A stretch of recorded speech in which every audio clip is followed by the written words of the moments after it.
Hey everyone, my name is Rajendra Prasad and I've been a freelancer from 2010. That's almost 8 years into the freelancing business. In this video, I will discuss one key point that I'm sure if you're a freelancer, you must have definitely come across, and that's we run out of money very soon. I've done tons and tons of websites, I've interacted with a lot of clients, and in this long period of time, it has taught me a great deal about what to expect from this freelancing world. Let's just face it, we are freelancers because it offers us great flexibility and also gives a good lot of money, and we don't have to commute long distances like the other people.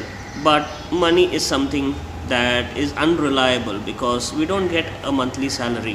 What I learned was it's mostly because if you are earning 1 rupee, then you have to spend within 1 rupee. What we don't do is we think that 1 rupee is there and we spend almost 99 paise out of it. Well, this works fine for a regular job guy, but not for a freelancer, because in the January month you might be paid more, in February, March you will not get any job at all, and whatever you got in January has to be distributed over these 2 months. I've done this mistake many times and I've learned from those mistakes. So say for example I get around 10,000 for a project. Immediately I would go and spend around 5,000 to 6,000, saying that okay, we have 4,000 and that should be enough for the rest of the month. But that's the mistake that I do. It is very important that we should separate a small amount of money in somewhere, some section away, so that in the future when you don't have anything, when you don't have projects, you have the flexibility to breathe and be free about what you want to do. Otherwise you have to take projects which you don't like, you have to do things which you are not unhappy about, and that would cause a lot of trouble. In fact, you will not be able to even learn anything that you want to do. For example, in the web designing world, new technologies and new frameworks and keep coming so many times, so often. I don't know why these people generate so much of frameworks and contents when something really good is there. But it's anyway, it's all for good. It's a different matter. But we have to update ourselves with all these technologies every day. Every single day you have to read tons and tons of articles.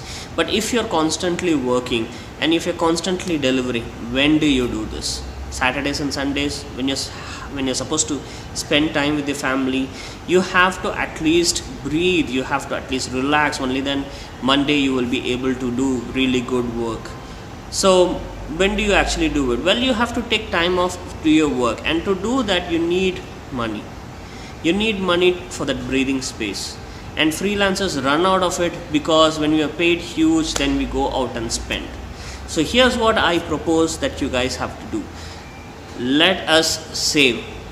If you're getting say 100% of some amount, then take 50% of it, 50% of that amount, and just stash it away. And then imagine that you have only the rest 50%. That is, for example, 10,000, then 5,000 is out and you are just having 5,000. No matter what, on no matter what account, do not spend that money, do not spend that savings. In fact, it pays if you have two accounts. One is where you interact with the clients and get the payments, and one is your saving account. Just don't take it out from there. Even if you are dying, just don't take it out, because you think you're dying, but I am 100% sure that every human being is a fighter and he can definitely come out of that situation. Imagine if you don't have that 5,000 that you stashed away. What will you do? What will you do? When you're hungry, what will you do? When you don't have a job, what will you do? When you have to pay your rents, what will you do? Think that and then do it in that way. Don't think that you have that 5,000 stashed away and you are safe. Only if you do that, then you will have this independent mindset. I know what you guys are asking me. So when do we actually spend that 5,000? I don't know. Just don't do it right away. Maybe later. Maybe after it accumulates to a very good point that you think, okay, I can take some out of it and spend it all. But again, there's a suggestion for you there. If you're spending that money, turn that into an asset. Turn that into something that gives some money back. Don't go on travel and splurge it out, because when you travel and splurge it out, there's nothing that you're going to get back from it in a monetary way. You will get satisfaction, you'll get happiness. If you go out with parties with friends, your girlfriend, you will get those satisfactions. I know that we are working for that, but that does not stay for long. After you come back from the party, just like you have a hangover and the money is gone, again you're going to feel the pressure. So whatever you saved, convert them into assets, and those assets will pay for itself. For example, buying a house. I know buying a house is a huge deal. You're going to give AMIs and everything. If you have saved money, then a big chunk of from that money goes into buying a house. But if you're not going to stay in the house, and if you give it out for rent, then the rent pays for the house itself as EMIs.